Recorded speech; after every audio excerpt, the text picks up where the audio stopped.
বন্ধুরা, আমি রান্নাঘরে এসে গেছি।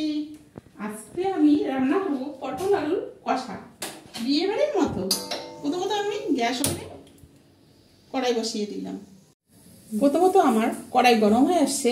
এখন আমি একটু সর্ষের তেল দিয়ে দিলাম। দিয়ে পটলগুলোকে আমি ভেজে নেব।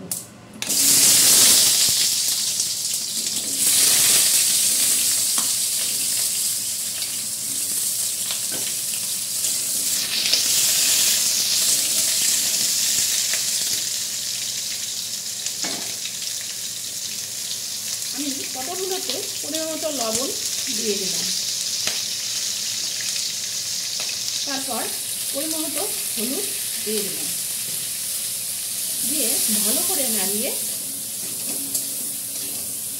পটলগুলোকে আমি ঢেকে দিয়ে দিলাম। পটল ভাজা হয়ে গেছে, এখন আমি নামিয়ে নিচ্ছি।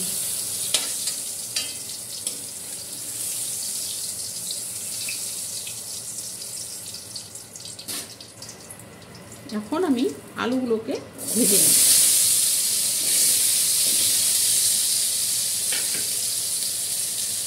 পরিমাণ মতো হলুদ গুঁড়ো, পরিমাণ মতো লবণ দিয়ে দিলাম। দিয়ে আলুগুলোকে আমি একটু নাড়িয়ে ভেজে নেব। তারপর আমি ঢেকে দিলাম। আমি এখন আলু ভাজাগুলোকে নামিয়ে নিলাম।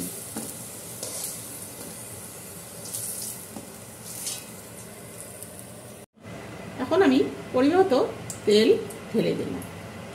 দিয়ে একটা শুকনো লঙ্কা, একটা তেজপাতা,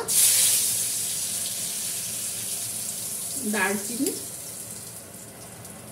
এলাচ দিয়ে দিলাম। দিয়ে এখন একটু টমেটো কুচি দিয়ে দিলাম। দিয়ে এখন আমি লঙ্কা বাটা, আদা বাটা, পরিমাণ মতো আদা বাটা দিয়ে দিলাম। দিয়ে মশলাটাকে আমি ভালো করে ভেজে নেব। এখন আমি ভাজা আলু পটলগুলোকে দিয়ে দিলাম। দিয়ে ভালো করে নাড়িয়ে নিলাম। এখন অল্প একটু পরিমাণে জল দিয়ে ভালো করে কষিয়ে নেব।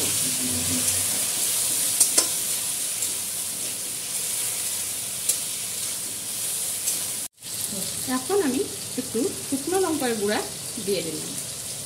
তারপর একটু জিরে গুঁড়ো দিয়ে দিলাম। দিয়ে ভালো করে কষিয়ে নিলাম। একদম বিয়ে বাড়ির মতো নিরামিষ আলু পটলের তরকারি। এখন আমি পরিমাণ মতো জল দিয়ে দিলাম।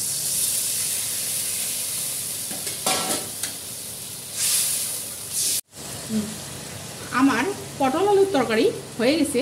এখন আমি একটু ঘি দিয়ে দিলাম। দিয়ে একটু নাড়িয়ে আমি পাত্রের মধ্যে ঢেলে নেব।